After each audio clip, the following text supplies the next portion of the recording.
wish Devontae Adams a big, warm, heartfelt congratulations for beating Jordy Nelson for most receiving yards and receptions in the season. Congratulations to him. Let's go! Obviously we're super happy for Devontae. He's an irreplaceable asset, an integral part of this team. But is it worth risking injury to get the record? And how did you feel about this team playing starters for the first half of this Lions game? That's actually not the question I thought you were going to ask me, but I'll answer that and then ask you the question I thought you were going to ask me.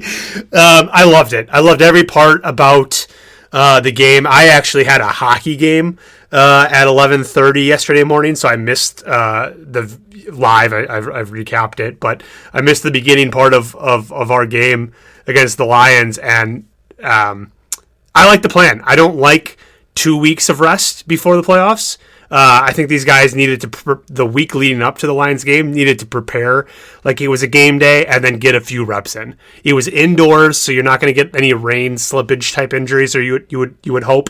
And I like that we played them because it was only 22 yards that Devontae needed. That's 1 or 2 catches for them. I had no problem with that strategy. Before I asked my question, what did you think about the starters playing? I'm not sure. I'd love to see the analytics in that.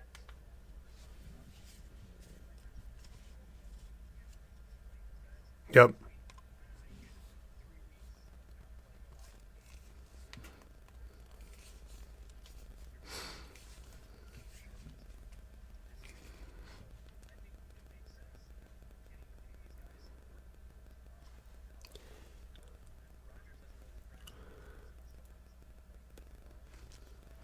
Which,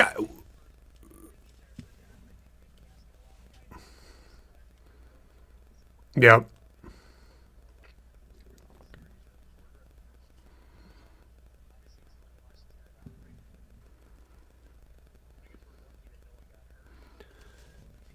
MVS got hurt. Yep.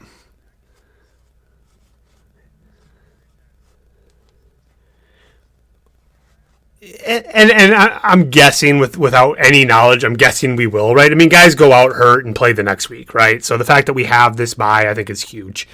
LaFleur also said before the game, this isn't game 3 of the preseason, right? There aren't 60, 70 guys on the roster. There are only 48 eligible guys last week that could play. So like basically by definition, some of these guys had to play last week that were starters. Obviously, I know you were asking specifically about guys like Devontae and Aaron Jones and Aaron Rodgers, but and it's unreasonable to not start a number of these starters. Some of the guys that they did rest, like Aaron Jones, I think was wise. Did Kenny Clark play? Okay, yeah, a guy like Kenny Clark is someone that I might have sat out just because like he's so important to this very questionable run defense as is. So that's someone I probably would have protected. But so much of Devontae and Aaron and these other receivers is all based on timing. And to your point, since Aaron isn't practicing much anyway, I like that they got a couple series in.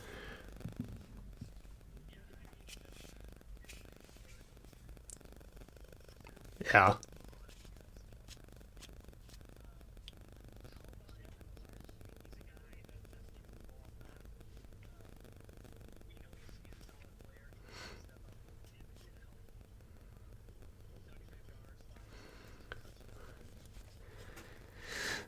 Yeah, how about that second touchdown catch? A little bobble and yeah, yeah. I mean, I feel like I should have picked him up in fantasy or something because yeah, he had himself a day. Um, huge. I mean, and maybe that's why you play Aaron Rodgers. I mean, just give these guys even that much more. Not that I think they're lacking confidence at this point in the season, but just more confidence to go into the divisional round and play like Aaron said with a bit of a chip on their shoulder. Before we get too far away from the question that I thought you were going to ask me though, because I had a debate with this with a couple friends of mine. How do you feel about Devontae breaking the season receiving record with an extra game in 2021.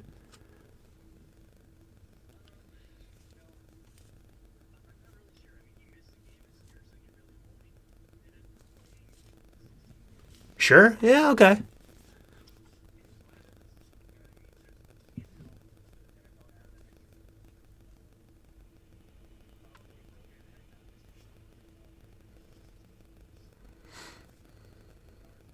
Yep.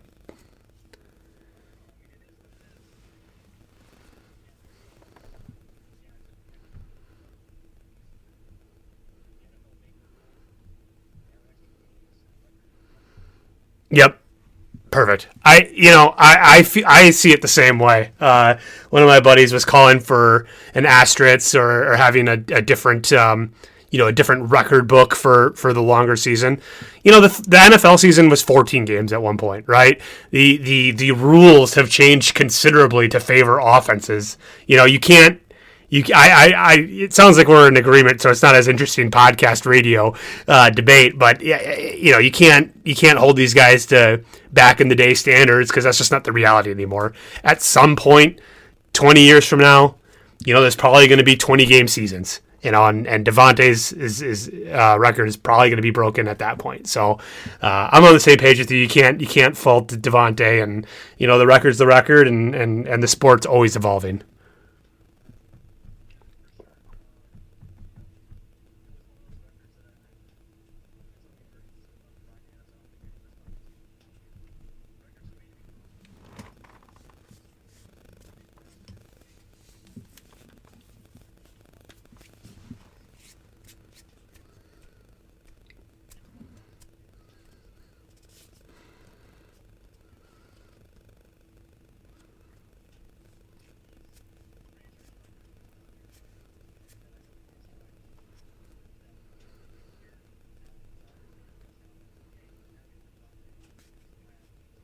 Yep.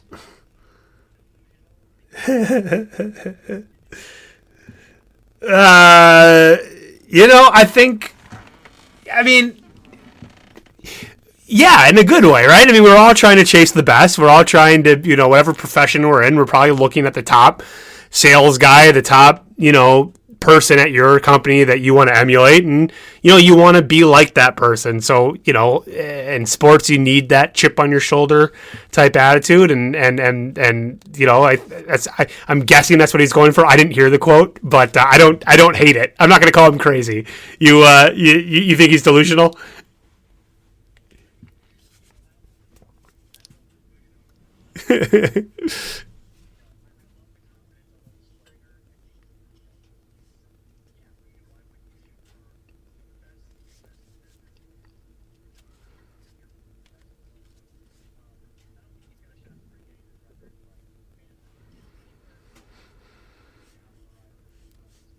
Yeah.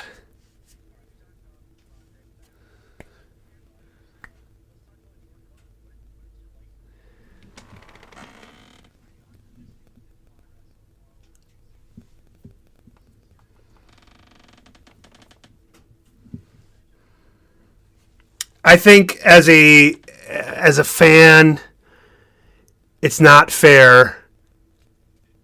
But as a fan, we got to say to the front office, like, let's.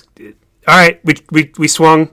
We didn't necessarily miss, but we obviously already have an MVP back to back year type quarterback, right? Like, I don't understand how our front office can't do anything and everything possible to get Aaron back. Now, I have some opinions on how they do that and some of the expectations Aaron would need.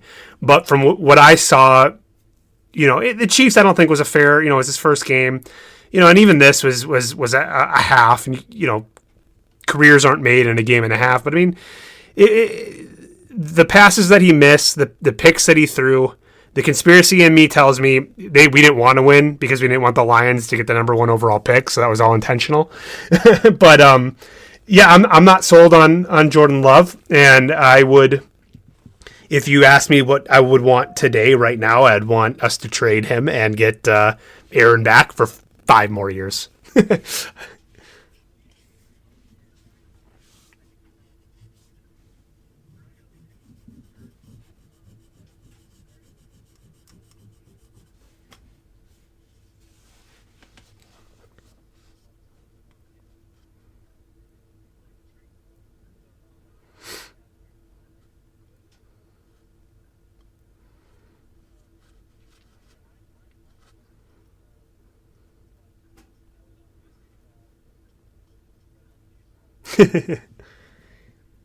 It was disappointing to see him miss that the one that whoever Greg Olson, the announcer was hammering that ball that he kind of undershot Lazard, I think it was, or if he just would have let him, I mean, it would have been 7 points before the first.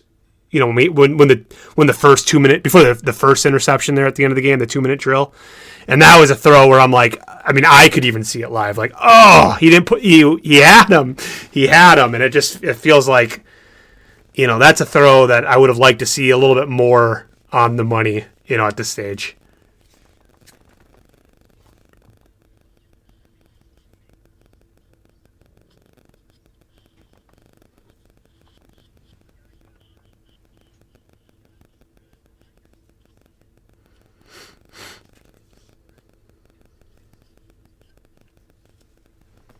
Yep.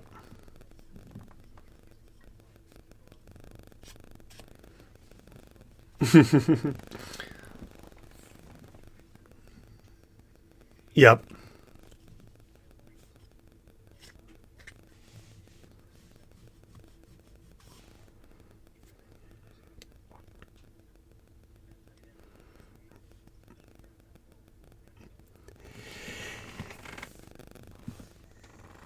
Yeah, yes, true, he would have, but also the um, the tight end post that turned into a touchdown was not a touchdown pass, right? I mean, that was missed tackle after, what I mean? Like, you could play that game both ways. Like, yeah, okay, like, he dropped that, but the other one was like, okay, well, how did he just run 60 yards after contact for a touchdown? But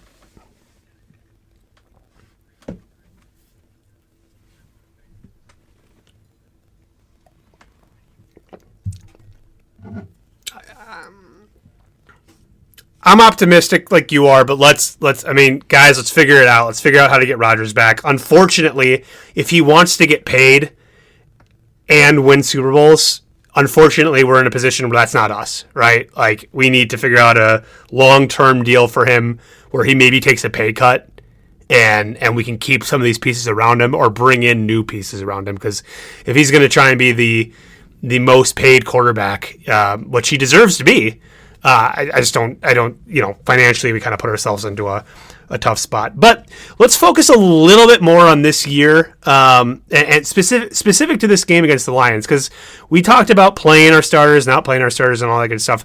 There were two things that concerned me about this game, which they shouldn't, because we kind of obviously took it easy on the second half.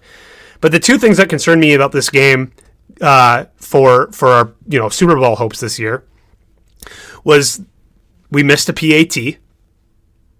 So another missed field goal. We shouldn't be missing that, even though it is the Lions and our starters aren't starting. We can't be missing those. And then, yeah, they were trick plays, but, a lot of our starting defensive, Jair wasn't in there, but our defensive corners and backs, I mean, we got pretty fooled on a couple of those trick plays, and Detroit put up 37 points against us. Right, I mean, and a lot of those came in the first half, second half, third quarter when we were playing most of our guys still. I mean, is that concerning to see big plays get executed against us?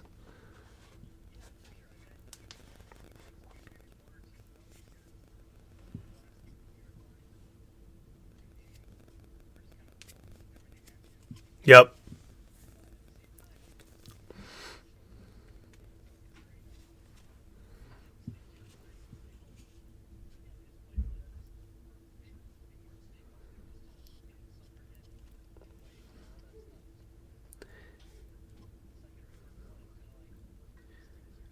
Yeah.